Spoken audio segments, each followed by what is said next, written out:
pertanggungjawaban moral. Saya mau minta klarifikasi, ini tanggung jawab siapa? Bapak malu nggak sih? Apakah saya dengar permintaan maaf yang benar?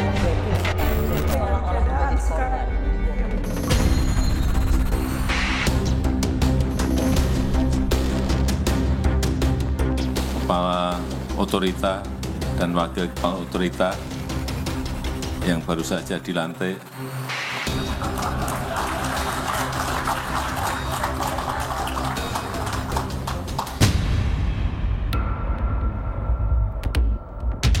Presiden Jokowi langsung memperkenalkan PLT Kepala dan Wakil Kepala Otorita IKN pasca mundurnya Bambang Susantono dan Doni Rahayu dari jabatannya.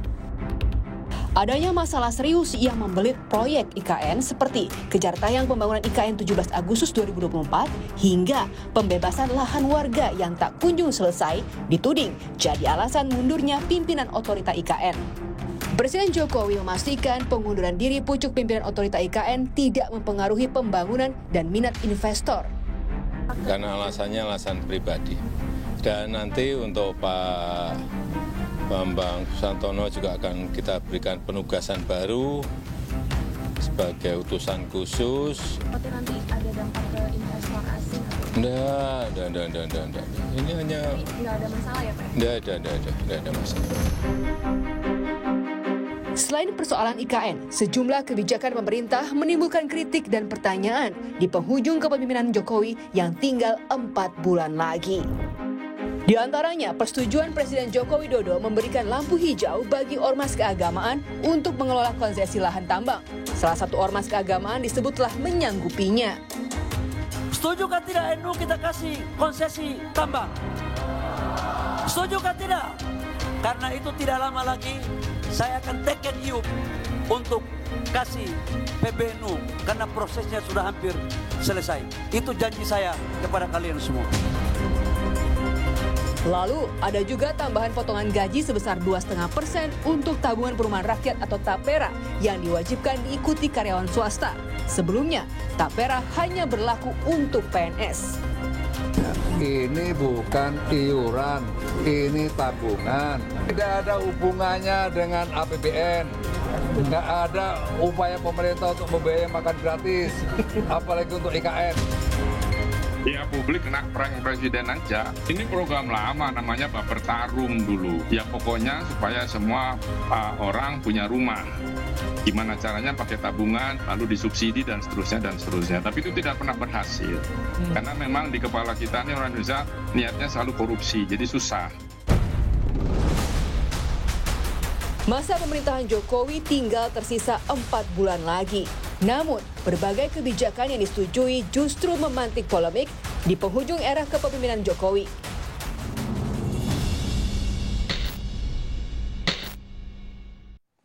Saya sudah bersama Menteri Perencanaan Pembangunan Nasional, Kepala Badan Perencanaan Nasional atau Bappenas era Kabinet Kerja 2014-2015 pemerintahan Presiden Jokowi, Bapak Adrinov Caniago. Pak Adrinov, terima kasih sudah di Rosi. Apa kabar? Sama-sama baik, alhamdulillah Mbak Rosi. Akhirnya kita ketemu juga. Akhirnya ketemu. Saya mau tanya dulu kepada Pak Andrinov karena bagaimanapun juga Pak Andrinov ini dulu dikenal sebagai orang yang mencetuskan, menggagaskan perpindahan ibu kota negara. Sebelum sampai ke situ saya mau tanya, dengan mundurnya Kepala Otorita Batam dan wakilnya secara kompak, ini sebenarnya buat Pak Andrinov mengindikasikan apa?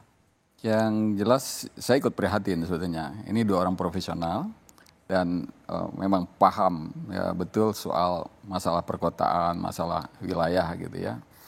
Ya kalau keduanya mundur hampir bersamaan ya tentu ya menjadi tanda tanya. Buat saya juga menjadi tanda tanya. Ada indikasi sesuatu pasti? Ya tentu ya kita bisa menduga-duga ya. Tentu ada sesuatu padahal ada target jangka pendek ya, ini akan bikin upacara di IKN, upacara 17-an dan ingin mencanangkan secara resmi ibu kota pindah ya. Lalu 2 pimpinan, pasangan pimpinan ini mundur gitu. Ini tentu mengindikasikan ada masalah cukup serius ya. Untuk melepas kesabaran bagi orang yang sangat intelek ini tentu ada sesuatu ya yang membuat dia akhirnya berhenti menahan diri untuk sabar gitu. Karena banyak para akademisi berbicara mengenai sosok atau profil kepala otoriter yang baru saja mundur, Pak Bambang, itu sebagai seorang teknokrat. Ya. Ia juga menguasai disiplin ilmu tentang perkotaan. Betul. Jadi ketika ia menyerah kalah atau mundur, maka tentu ada sesuatu yang terjadi. Apakah itu karena tidak bisa menyelesaikan target atau memang target itu yang dianggap eksesif atau berlebihan? Kemungkinan targetnya terlalu berlebihan dari kapasitas yang tersedia untuk mengerjakannya. Ya, baik itu target waktu untuk menyelesaikan pekerjaan jangka pendek, ya, maupun target perluasan fungsi sektor dari IKN itu sendiri. Ya, misalnya target untuk mendatangkan investasi besar-besaran gitu. Saya rasa itu bukan hal yang mudah, yang ringan untuk dikerjakan oleh seorang profesional terbaik sekalipun, ya, karena terutama yang kedua, ya, terutama soal perluasan fungsi tujuan dari IKN menjadi kawasan bisnis, kawasan investasi. Itu Pak Andrinov anggap sebagai sesuatu yang mustahil? Menurut saya, ya, karena ya kita tahu logika para pebisnis itu adalah cari keuntungan, ngitung perkiraan pengembalian modal, pengembalian aset, ya, ROE, ROI, kan begitu. Nah, itu dari mana datangnya? Ya, orang bisnis tahu kalau itu dari market. Marketnya apa kalau di investasi? Kan nggak mau duitnya terbenam begitu saja. Daripada uangnya terbenam dan nggak berbentuk yang konkret, lebih baik dia taruh di pasar uang atau di pasar modal, masih ada hasilnya, kan begitu. Saya akan masuk lagi ke soal bagaimana Pak Andrinov melihat kecil sekali peluang mendatangkan investor ke ibu kota negara ini. Saya akan memperdalam itu Pak Andrinov, tapi saya ingin masuk lagi soal indikasi mengapa kepala otoritas IKN ini mundur dan kompak. Pak Luhut sempat mengatakan bahwa iya memang ada masalah pengelolaan di IKN ini, kata Menko Marves. Tidak ada yang overlap semua, itu menyangkut leadership aja. Tapi saya Seto itu yang pelaksana mengenai pembebasan tanah di sana, memang ya nggak jalan aja. Tanggung jawab siapa? Ya tanggung jawab ketua IKN lah. Ya, kalau masalah itu di mana sih? Unia nggak ada masalah, makan kan udah kita ada masalah. Ya kan makan karena sendoknya nggak pas kan masalah. Ya, tapi makanan sudah ada, ya lu makan, lu campur dong yang benar. Ya itulah tugas kau sebagai pemimpin. Ya harus berani dong ambil resikonya. Tapi lu udah punya kewenangan semua, ya lakuin dong. Saya kesel aja lihatnya. Saya kesel, kata Pak Menko Marves, karena udah diberikan kewenangan tapi tidak mengeksersis itu, tidak melakukan apa yang harus dilakukan. Kekeliruan elit politik, ya, terutama yang backgroundnya mungkin maaf dari militer, melihat masalah pembangunan sama dengan masalah perang, yaitu hitungannya hidup atau mati, kita dibunuh atau membunuh. Sama juga ya, dengan melihat dengan kacamata bisnis, untung atau rugi. Tapi untuk masalah pembangunan, itu nggak bisa dengan cara berpikir seperti itu. Membuat keputusan untuk urusan pembangunan, itu perlu perhitungan yang kompleks dari berbagai aspek. Membangun adalah membangun manusia dan masyarakat. Membangun tatanan sosial. Membangun adalah berhadapan dengan aspirasi-aspirasi masyarakat. Maka dalam mengurus pembangunan itu nggak bisa kita harus ada keputusan cepat, nggak bisa. Karena konsekuensinya nanti juga panjang, masalah nggak akan selesai-selesai. Masalah tanah adalah salah satu contoh. Itu yang kemudian dikatakan bahwa memang masih ada persoalan soal kepemilikan tanah. Ya, dan penyelesaian masalah tanah nggak bisa dengan cara-cara main paksa. Walaupun kita sudah ada undang-undang pembebasan lahan untuk proyek-proyek kepentingan umum, tapi itu tetap butuh proses. Ya, nggak bisa. Nanti orang pakai aturan, pemerintah pun nanti bisa terdesak. Kan sudah jelas di aturan. Pak Andrinov, ini menarik karena kepala otorita Batam Pak Bambang yang sudah mundur itu juga sempat memberikan sebuah statement, kita mendapatkan itu juga di banyak media yang mengatakan bahwa IKN berjalan terus, dan ia mengingatkan kita atau mengatakan bahwa jangan lupakan kepentingan atau hak-hak masyarakat lokal. Ini sebuah kalimat yang sederhana, tapi rasanya ini sebagai sebuah pengingat tentang adanya keberpihakan juga kepada masyarakat lokal. Apakah Anda melihat adanya keterkaitan antara masih belum selesainya kepemilikan lahan untuk pembangunan IKN dan juga soal penyelesaian dengan masyarakat lokal di sana yang diingatkan oleh mantan Kepala Otorita IKN? Saya yakin mantan Kepala Otorita Pak Bambang Susantono lebih tahu tentang persoalan sosial untuk mewujudkan IKN ini. Karena sejak awal pun urusan pembangunan sosial itu masuk menjadi bagian dalam proses perencanaan dan eksekusi ini. Ya, tidak hanya soal masalah tanah, tapi juga bagaimana menjadikan kota ini kota inklusif ya, secara ekonomi, karena itu ada program melatih pemuda-pemuda dan perempuan-perempuan lokal untuk wirausaha dan segala macam. Dan itu adalah pekerjaan yang memberitahu kepada kita itu pekerjaan butuh waktu.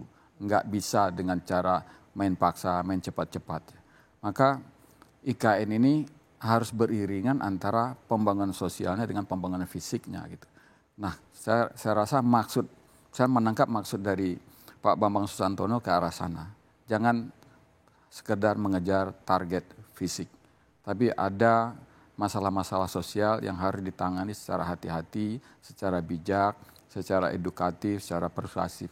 Andrinov, Anda harus klarifikasi di sini. Anda kan termasuk yang begitu bersemangat soal pemindahan ibu kota negara. Tetapi kemudian Anda mengomentari soal IKN yang sekarang ada cukup sedih dan satir. Di mana? Apa missnya? Apa yang Anda ingin klarifikasi di tentu sini? Saya berharap pembangunan IKN ini sesuai dengan filosofi awal yang kita inginkan atau kita wacanakan. Kita ingin membangun kota publik dengan memang banyak sekali tujuan dan misi di situ, tapi solid. Ya, misalnya kita pindahkan ibu kota ke Kalimantan supaya kita lebih mudah menata kota Jakarta, karena tekanan terhadap Jakarta bisa berkurang. Dan pemerataan pembangunan. Ya, untuk pemerataan pembangunan, itu juga untuk mengurangi alih fungsi lahan, untuk ketahanan pangan di Jawa, ya. Dan kemudian untuk pemerataan pembangunan itu tadi, kemudian melihat potensi Kalimantan sebagai sumber energi yang lebih cocok daerah itu menjadi untuk kota, untuk industri yang selama ini industri di sana mandek, kemudian dan seterusnya untuk membangun kawasan timur. Nah, semua ini tujuan yang solid, tetapi nggak ada, dan karena memang nggak matching, menjadikan IKN itu sebagai kota publik, tapi sekaligus juga sebagai kawasan bisnis. Karena di situ yang Anda melihat inilah arah yang salah. Ya, tidak tepat karena sasaran ekonominya ada, tapi ekonomi yang seperti apa? Fungsi ekonomi dari IKN adalah untuk menggerakkan kawasan-kawasan di Kalimantan dan kawasan timur. Sorry, jadi apa? Di mana kesalahan sebuah rencana atau filosofi yang baik pemindahan ibu kota ke Kalimantan ini? Di mana ini salahnya? Perubahan di tengah jalan. Ada perubahan, ada perkembangan di tengah jalan yang salah. Yaitu menjadikan IKN ini sebagai pusat bisnis. Baru di tengah jalan yang kemudian membuat tujuannya melebar. Tapi melebar tidak solid. Ya. Ingat, melebar boleh tapi dia solid. Nah misalnya, ya, bagaimana supaya IKN ini nanti menghidupkan kembali kawasan industri yang gagal di Karyanggau atau di Sangatta, di Bontang. Kemudian kita bisa menghidupkan Alki 2 sebagai jalur ekonomi maritim. Kemudian kita bisa menghidupkan Sulawesi Barat, ya, ekonomi Sulawesi Tengah,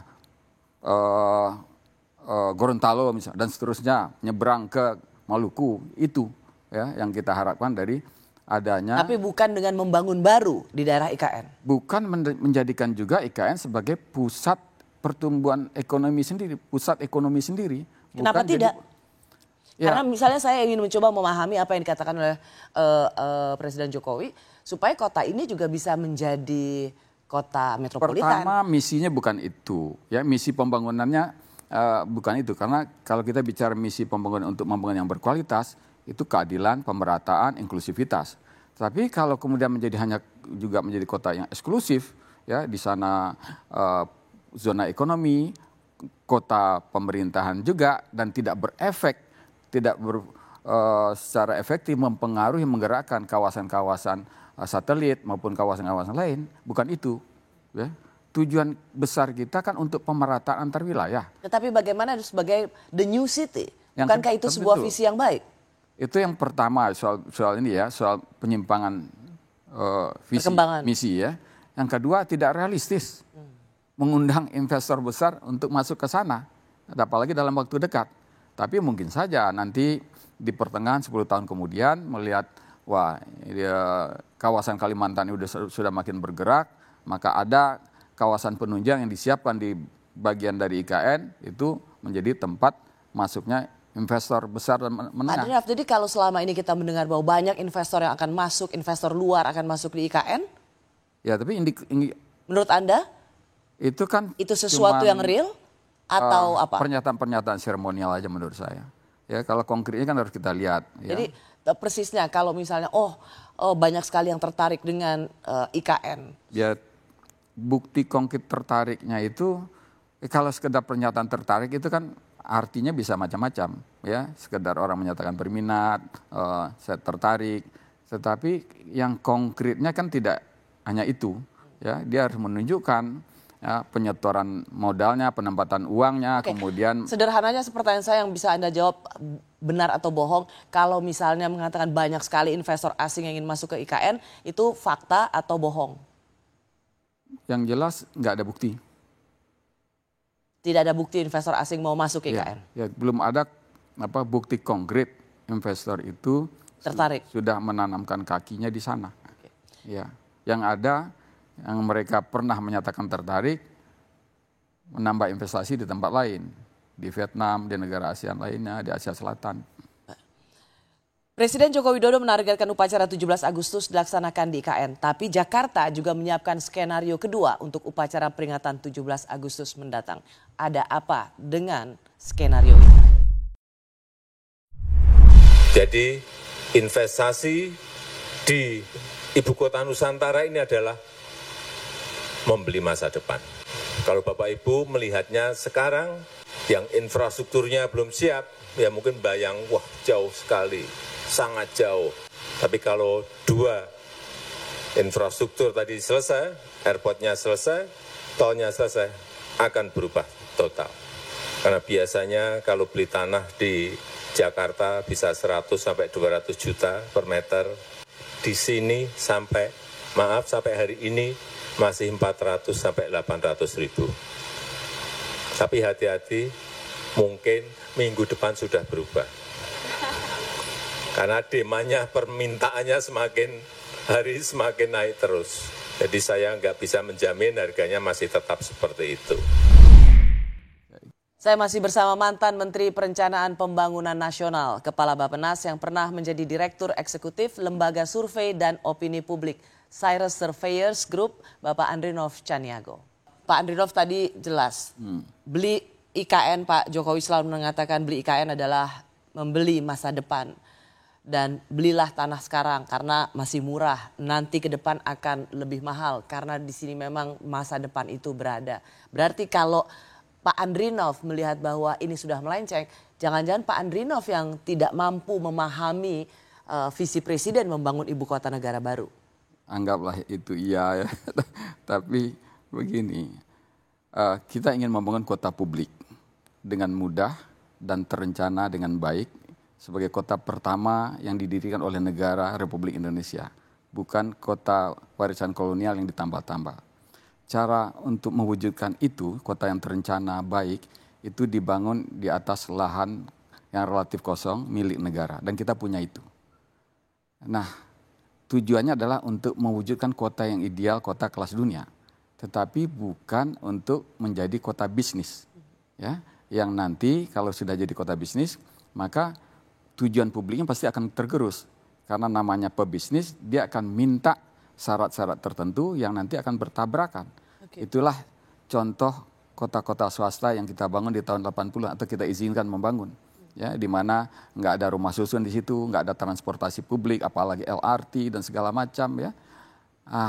Kalau ini mengulang itu percuma. Oke, Saya tangkap poinnya, tadi yang saya ingin garis bawahi adalah harus dibangun dulu apa yang menjadi kepentingan publik. Iya. Infrastrukturnya. Betul. Baru Bangun dulu nanti kota apa publik. yang menjadi kebutuhan bisnis. Betul. Tapi kan tadi Pak Presiden dengan jelas, begitu dibangun bandara, tol, nah itu kan sudah Kalau menjadi salah semua satu infrastruktur prioritas yang dibangun disebut adalah untuk tujuannya menghasilkan kota publik, ya, lalu kemudian datang investor minta lahan yang memang pantas, apakah itu nanti disewa untuk jangka panjang atau memang ada yang bisa dijual, nggak apa-apa. Oke. Posisi mereka sebagai follower dari agenda publik, bukan yang ikut mempengaruhi proses berdirinya sebuah kota publik ini. Itu beda hasilnya. Ya, ketika investor atau pihak swasta yang punya kepentingan sempit, ya, dalam kebijakan publik, maka arah kebijakan publik pasti terpengaruh. Jadi membangun infrastruktur jalan tol bandara itu untuk hadirnya kota publik dulu. Kota publik dulu, Ya. bukan untuk mengundang investor. Bukan, mestinya. Nah, nanti setelah kota publik ini hidup, ada kebutuhan-kebutuhan ekonomi, ya, disitulah diarahkan si investor. Tapi lagi-lagi ya, bukan untuk mengubah fungsi kota publik menjadi kota bisnis. Jadikanlah kota lain sebagai kota bisnis. Kenapa? Di mana concern Anda bahwa IKN ini menjadi sesuatu yang melenceng dari tujuannya ketika ini juga ingin dijadikan sebagai kota bisnis? Ya, kita punya cara yang lebih tepat untuk menggerakkan ekonomi yang berkualitas, yang merata. Ya, bukan dengan cara mengulang model yang lama. Ya, kalau kita memberikan kenyamanan, ya, kepada investor, tetapi itu akhirnya menghambat tujuan pembangunan yang berkualitas, yaitu harusnya dibatasi. Ya.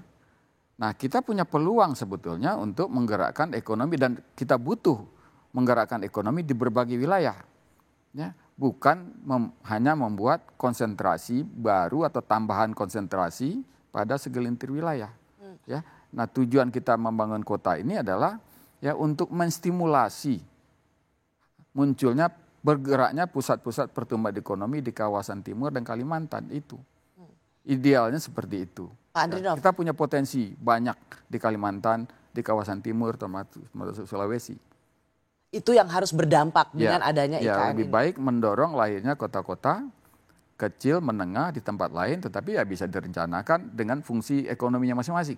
Ada kawasan kota maritim, ada kota industri, ada kota energi misalnya. Oke, jadi sebenarnya singkatnya Anda ingin mengatakan bahwa pembangunan IKN ini melencengnya karena jadi terlalu ambisius. Itu bukan kata sederhananya. Kembali kan tadi, muncul ide-ide tambahan ya di tengah jalan yang sebetulnya melebar dari visi yang solid itu tadi. Kalau misalnya kemudian pengganti yang menjadi kepala otorita IKN ini adalah Pak Bas dan juga Wamen ATR BPN, menurut Anda bisa memenuhi apa yang tambahan-tambahan atau inovasi-inovasi baru dalam membangun IKN? Saya anggaplah saya berspekulasi ya, siapapun yang ditaruh di sana orang terbaik, kalau dituntut untuk mendatangkan investor besar, mereka nggak akan sanggup.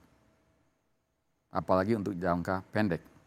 Ya, kecuali investor menengah yang nanti tujuannya adalah mengisi peluang-peluang ekonomi dari kota publik itu.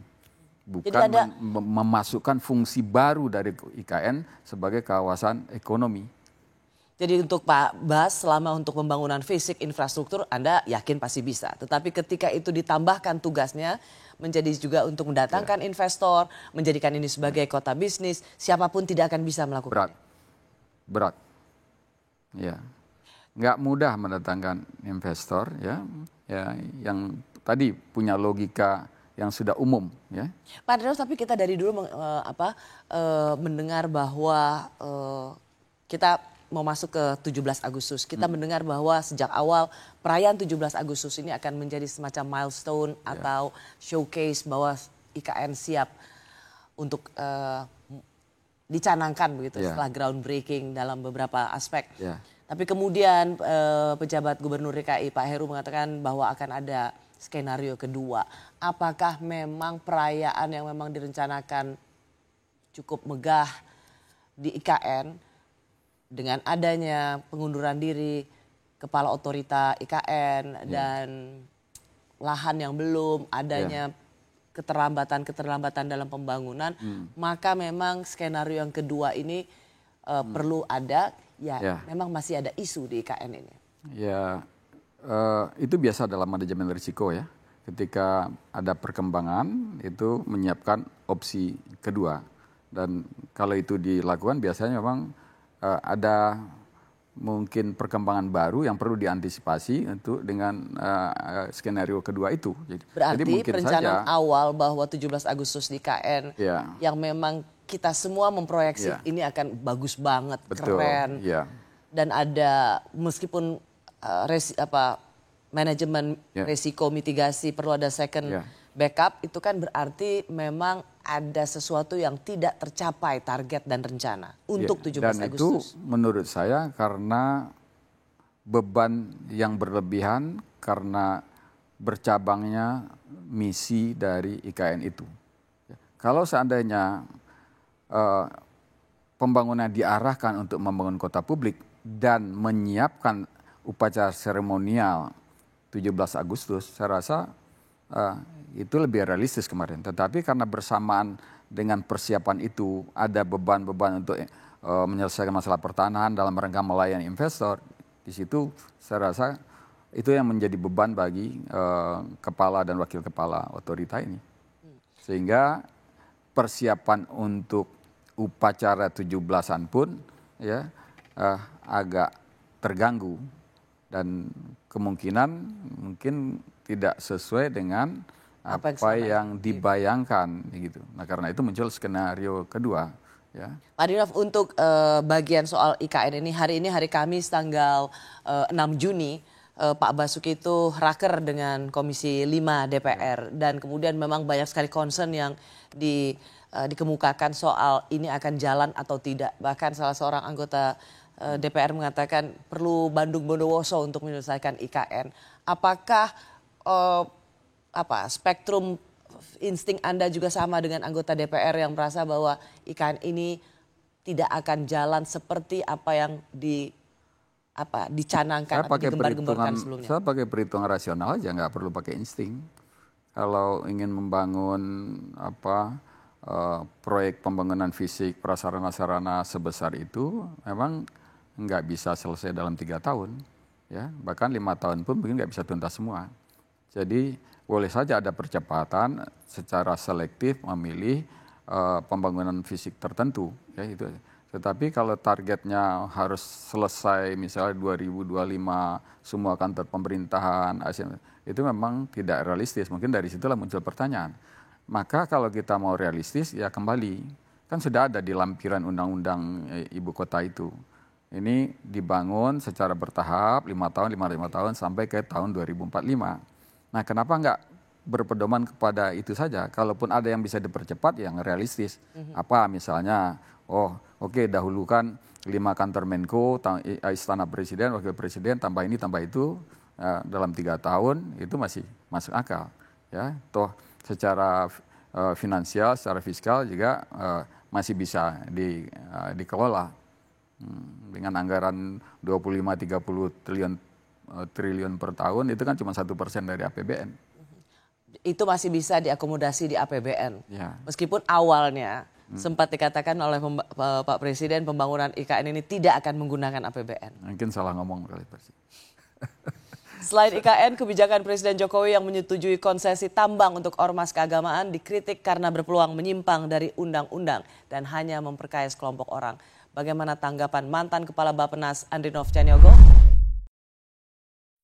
Atas arahan dan pertimbangan dari beberapa menteri, bahkan telah disetujui oleh Bapak Presiden Jokowi, kita akan memberikan konsesi batu bara yang cadangannya cukup besar kepada PBNU untuk dikelola dalam rangka mengoptimalkan organisasi. Nah, jadi yang dimaksud dengan perizinan itu di sayap bisnisnya. Jadi tetap aja profesional sebetulnya. Nah, ormas itu pertimbangannya itu tadi karena ada sayap-sayap organisasinya yang memungkinkan. Daripada ormasnya setiap hari nyariin proposal, minta mengajukan proposal, kan lebih baik dengan sayap bisnis yang rapih dan tetap profesional. Bisa konflik of interest kalau nggak diawasin rame-rame. Saya masih bersama mantan Menteri Perencanaan Pembangunan Nasional Kepala Bappenas yang juga menjadi dosen ilmu politik Universitas Indonesia, Andrinov Chaniago. Pak Andrinov, kita juga tahu bahwa Presiden telah menekan Perpres yang mengizinkan ormas keagamaan mengelola tambang. Saya mau dengar dulu apa tanggapan Anda. Satu lagi itu kebijakan yang menurut saya keluar dari pakem kebijakan publik. Ya. Itu adalah soal sumber daya alam. Sumber daya alam itu adalah barang publik yang harus dikuasai oleh negara dan digunakan untuk sebesar-besar kemakmuran rakyat, bukan untuk segelintir pihak. Kalau perusahaan swasta boleh diberikan izin pertambangan, kenapa organisasi keagamaan tidak boleh? Di mana keberatan Anda? Justru yang di swasta itu sendiri pun harus dibenahi, harus ditata cara pemberiannya. Ya. Nah, yang terjadi kalau dengan Kepres atau Perpres ini adalah melanjutkan cara memanjakan segelintir pihak, memberikan kemudahan-kemudahan yang merugikan negara sebetulnya. Ya. Harusnya kan sumber daya alam itu ya dikuasai, betul-betul dikuasai oleh negara, yang bentuk konkretnya ya negara yang mengambil manfaat paling besar dari itu, kemudian digunakan untuk program-program pembangunan, bukan untuk segelintir pihak. Ya. Nah, tapi ini Presiden mengatakan ini untuk ekonomi kerakyatan, ini juga untuk keadilan bahwa organisasi keagamaan yang punya sayap bisnis. Pemberian kepada komunitas-komunitas tertentu, kelompok-kelompok tertentu itu tidak sama dengan praktek ekonomi kerakyatan. Karena praktek ekonomi kerakyatan itu adalah ekonomi yang inklusif, melibatkan jutaan pelaku usaha kecil menengah, ya, yang mereka merasakan manfaat secara konkret. Kalau ini tidak, ya oke lah jumlah ormas puluhan, taruhlah ratusan, ya, dan mungkin nggak semuanya akan kebagian, walaupun nanti akan banyak yang cemburu dan akhirnya minta juga, ya. Tapi praktek itu bukan praktek ekonomi kerakyatan. Kalau mau mempraktekkan ekonomi kerakyatan berdasarkan kekayaan alam ini, naikkan royalti batubara itu, masukkan ke dalam APBN, tingkatkan program-program pendidikan, kesehatan, beasiswa dan segala macam, ya, menggerakkan ekonomi mikro dan segala macam. Nah, itu yang namanya prakteknya. Sumbernya adalah dari kekayaan alam yang batubara atau yang lain-lain itu. Itu baru ekonomi kerakyatan. Itu baru ekonomi kerakyatan. Divisi Hukum dan HAM PP Muhammadiyah mengingatkan atau memberikan semacam pernyataan hati-hati untuk mengambil tawaran pemerintah bagi organisasi keagamaan dalam hal ini Muhammadiyah untuk ikut mengelola pertambangan karena rawan korupsi. Anda melihat peringatan Divisi Hukum Muhammadiyah ini masuk akal? Bukan hanya rawan korupsi, praktek yang terjadi selama ini pun sebetulnya itu tidak fair, tidak adil. Ya, royalti batubara untuk negara cuma 13,5%. Ya. Biaya produksi dihitung segala macam-macam paling $40 per ton. Harga batubara taruhlah harga sekarang ya 105 ya. Negara cuma dapat 13%, berapa besar keuntungan yang didapat dari 600 juta ton ya batubara yang diproduksi per tahun oleh si pelaku usaha. Inilah yang membuat semua pihak tergiur dan berusaha mengincar ya, izin usaha ini. Nah, harusnya yang dibenahi adalah apa? Perbaiki ukuran royalti itu. Ingat kemarin ketika bukan memperluas pemberian izin kepada ormas keagamaan. Ingat ketika 2 tahun yang lalu terjadi windfall harga batubara sampai $400 per ton, itu negara nggak dapat kenaikan income yang berarti.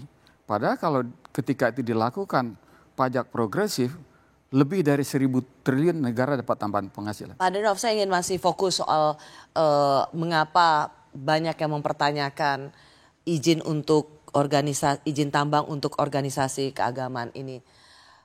Jatam memberikan urutan waktu, timeline sampai pada pemberian izin usaha, yaitu misalnya IUPK, izin usaha pertambangan khusus untuk ormas, muncul sebagai wacana yang tercantum pada pasal 2 Peraturan Presiden nomor 70 tahun 2023 tentang alokasi lahan bagi penataan investasi. Itu 4 bulan sebelum Pilpres. Jadi wacana itu sudah ada 4 bulan sebelum Pilpres, berarti sekitar Oktober. Lalu kemudian Presiden Jokowi menaikkan PP 25 tahun 2004 yang paling baru ini. Inilah yang memuluskan jalan ormas keagamaan untuk ikut bisnis, tambang, dan ini dibuat timelinenya oleh Jatam 5 bulan sebelum pilkada atau 4 bulan sebelum 20 Oktober atau lengser. Kesimpulan dari Jatam adalah rentetan kebijakan dan regulasi ini termasuk PP pelaksanaan kegiatan usaha pertambangan diduga kuat sebagai langkah balas jasa bagi penyokong politik Jokowi di satu sisi dan upaya merawat pengaruh politik pasca lengser Oktober nanti.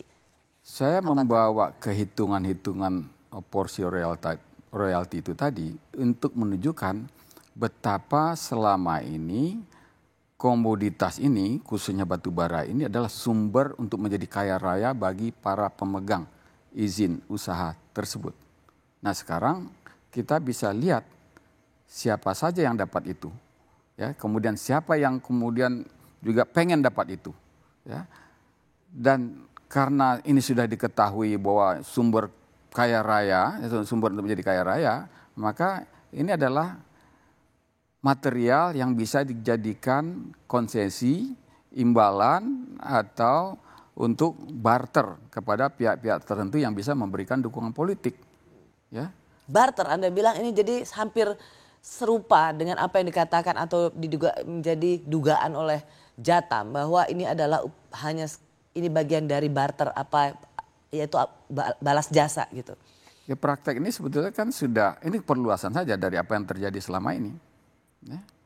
Kita bisa lihat siapa selama ini yang punya usaha tambang batu bara di luar yang perusahaan-perusahaan yang sudah mapan yang memang terus ya bertambah besar asetnya ya.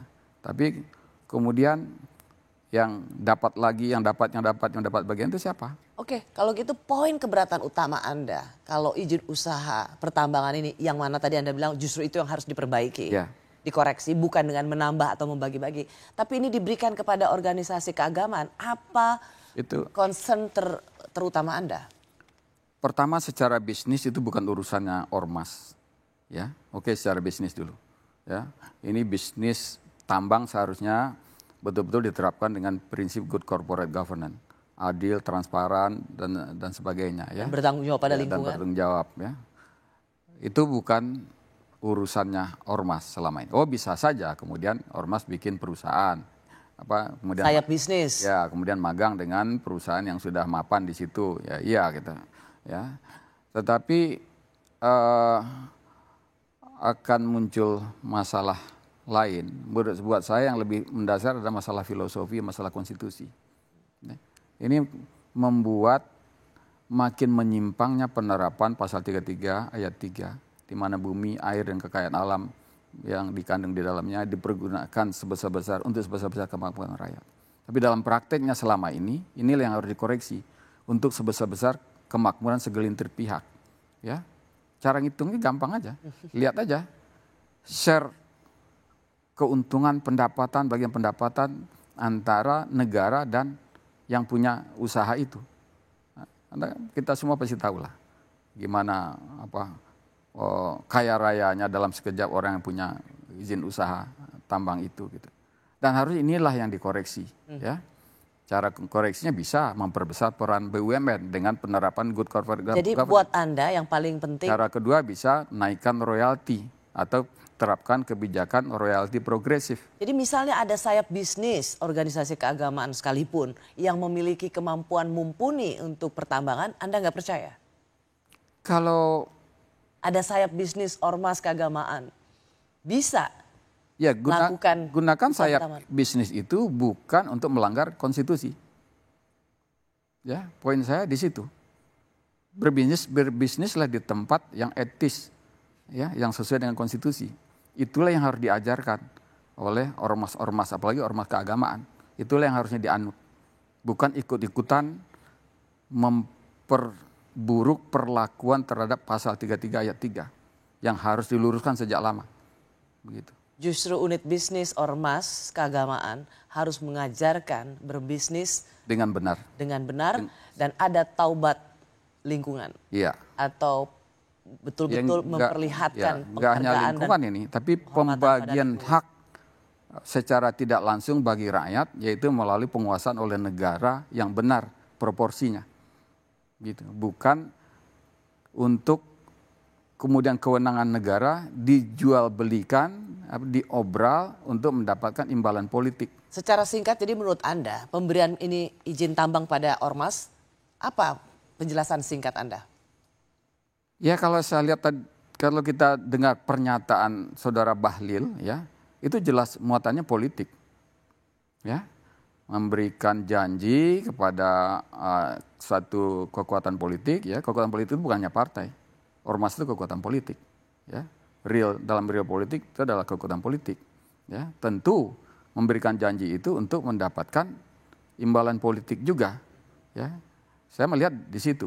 Oke. Tapi kalau memang ingin mensejahterakan rakyat, bukan begitu caranya. Oke. Ya, kuasai sumber daya alam itu oleh negara dan masukkan ke dalam mekanisme kelembagaan sehingga dia bisa hasilnya itu menyebar ke seluruh rakyat atau mayoritas pelaku usaha mikro. Jadi pemberian izin ini tidak lebih daripada sekedar pembayaran politik. Dugaan kuatnya begitu, ya. Tahun 2014, Wakil Presiden Budiono berupaya menghentikan RUU Tapera, tetap yang dicoba untuk diloloskan karena dianggap iuran yang tidak jelas dan paksaan menabung. Ada apa kemudian dibalik diberlakukannya lagi Tapera di penghujung pemerintahan Presiden Jokowi?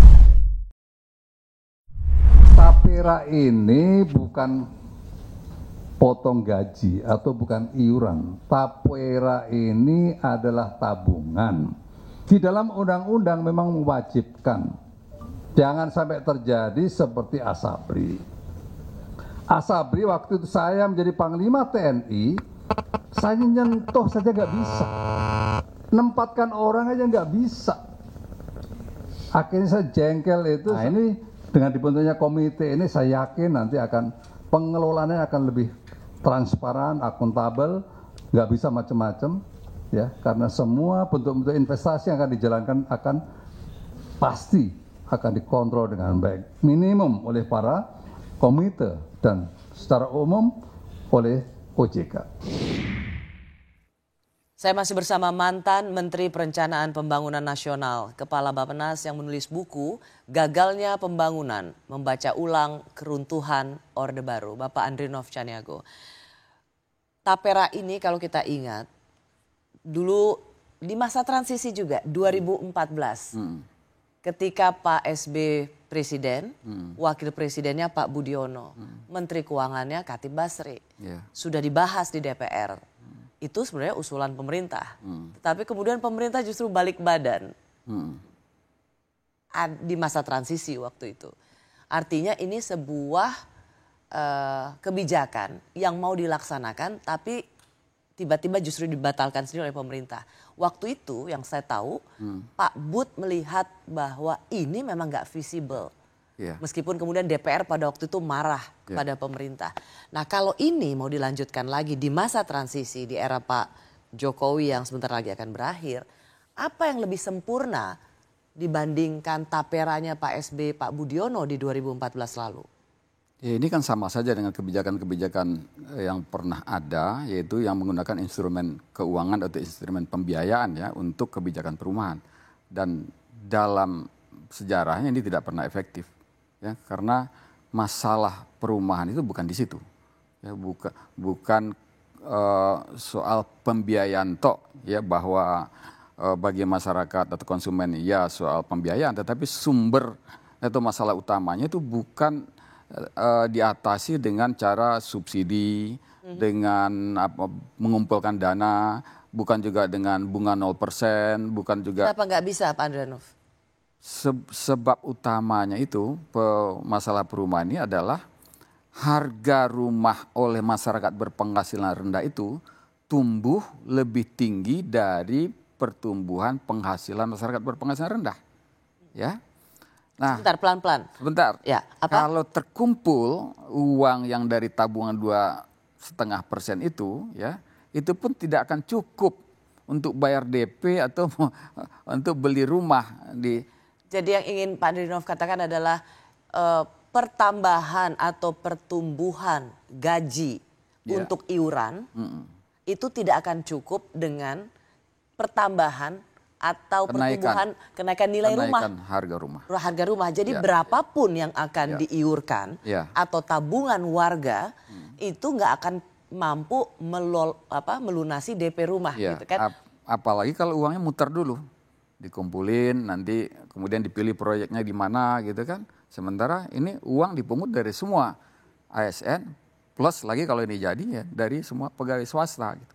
Jadi ketika di 2014, 10 tahun lalu juga ini mendekat-dekat masa transisi waktu itu, pemerintahan SBY Pak Budiono membatalkan pelaksanaan tapera ini. Dan kemudian ini mau dilanjutkan lagi.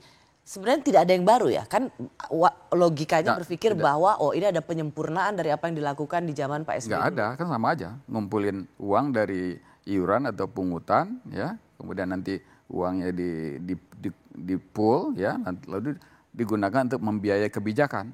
Dan ini pasti tidak akan berhasil. Sudah terbukti tidak berhasil. Ya. Meskipun filosofinya kan bagus, Pak Andrianov, ini gotong royong supaya yang mampu bisa memberikan juga tabungannya supaya masyarakat berpenghasilan rendah bisa punya rumah. Kalau gotong royong kan gini, uang yang dikumpulkan langsung diakses oleh yang mengumpulkan, yang menyetor, ya. Nah, itu bisa dipraktekkan per komunitas. Jadi satu komunitas ngumpulin uang, ya, lalu bangun rumah, ya. Sama-sama, lalu kemudian baru nanti gunakan entah itu pinjaman murah dan lain-lainnya, ya, langsung. Tapi kalau ini kan dikumpulkan oleh negara, oleh pemerintah. Nah nanti mau dibaginya seperti apa? Apakah dibikin dalam bentuk proyek di kota-kota tertentu? Nah sementara yang membayar itu kan seluruh karyawan, seluruh pegawai, gitu. Dan saya rasa karena itulah dulu, ya, dengan tinjauan secara kelembagaan ini tidak layak. Ini tidak layak. Biayanya mungkin jadi besar daripada manfaat. Ya, itu yang tadi bilang berapapun tabungan atau iuran yang ditabungkan oleh masyarakat itu nggak akan mencukupi untuk pembelian rumah. Nah pertanyaannya kenapa? Kenapa harga untuk membeli rumah semakin tidak terkendali sehingga berapapun iuran yang ditabungkan. Inilah sistem yang sudah terlanjur terjadi sejak tahun 80-an di mana kontrol pemerintah itu makin melemah terhadap penguasaan lahan. Karena kunci dari pengadaan rumah itu adalah penguasaan tanah. Itu yang dipraktekkan di negara-negara lain.